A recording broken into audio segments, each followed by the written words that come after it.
இயேசு கிறிஸ்துவின் நாமத்தில் அன்பின் வாழ்த்துக்கள்.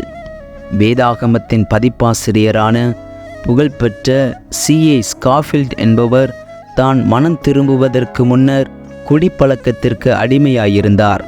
அவர் கர்த்தராகிய இயேசு கிறிஸ்துவை ஏற்றுக்கொண்டு மனம் திரும்பிய ஆரம்ப நாட்களில் தான் விட்டு வந்த பழைய பாவ பழக்க வழக்கங்களுக்கு மீண்டும் அடிமையாகி விடுவேனோ என்ற ஒரு பயம் அவருடைய உள்ளத்தில் அடிக்கடி எழும்பிக் கொண்டிருந்தது. இது நிமித்தம் ஸ்காஃபில்ட் மனதளவில் அதிகமாய் சோர்வுற்று தைரியம் இழந்தவராய் காணப்பட்டார்.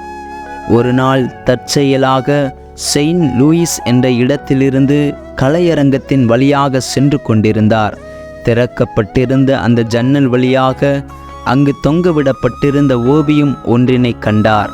அந்த சித்திரத்தில் தானியேல் சிங்கங்கள் அடைக்கப்பட்டிருக்கும் ஒரு கூண்டில் நின்று கொண்டு தன் கைகளை கட்டியவாறு ராஜாவுக்கு எதிரே ராஜாவை நோக்கி பார்த்தவனாக அவருடைய கேள்விக்கு பதில் அறிவித்து கொண்டிருந்தார். தானியேலை சுற்றியிருந்த சிங்கங்கள் அவரை ஒன்றும் செய்யாமல் அமைதியாக நின்று கொண்டிருந்த காட்சி சித்தரிக்கப்பட்டிருந்தது. ஸ்காஃபில்ட் அந்த சித்திரத்தின் முன்பாக நின்று அதை உற்று பார்த்து கொண்டிருக்கையில் யாரோ ஒருவர் அவரிடம் பேசுவது போல் இருந்தது. அதற்கு முன் தேவனுடைய பாதுகாக்கும் வல்லமையை குறித்து அவரிடம் ஒருவரும் பேசியதில்லை.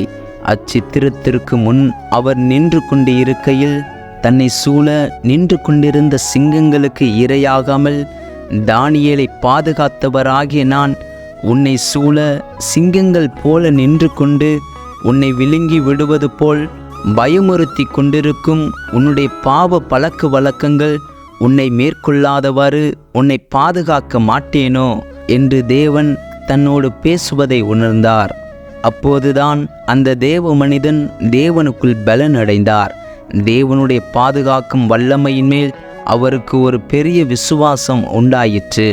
அவர் மிகுந்த ஆனந்த பரவசமடைந்து தன்னை அறியாமலேயே இந்த சிங்கங்கள், அதாவது என் பழைய பாவங்களும் பழக்க வழக்கங்களும் என்னை சூழ்ந்திருந்தாலும் அந்த சிங்கங்களின் வாயை கட்டி போட்ட தேவன் என் ஜீவியத்திலும் அதையே செய்வார் என்று முழங்கினார். நீங்கள் எந்த இடத்தில் சோர்ந்து போய் காணப்படுகிறீர்கள்?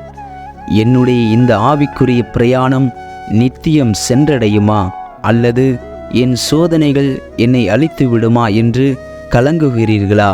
இப்போதே உங்கள் கவலைகள் எதுவோ அதை தேவனிடம் முழுவதுமாய் ஒப்படைத்து விடுங்கள். தேவன் உங்களை முற்றும் முடிய காத்து நடத்த வல்லவராயிருக்கிறார்.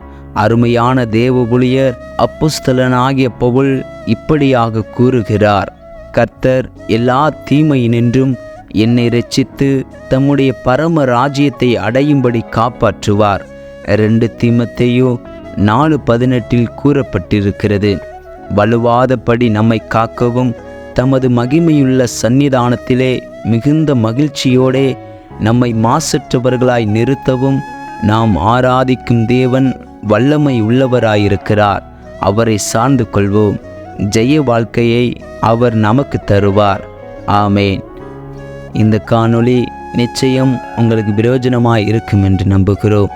இந்த காணொளியை கேட்ட உங்களையும் உங்கள் குடும்பத்தையும் கர்த்தர் ஆசீர்வதிப்பாராக. ஆமேன்.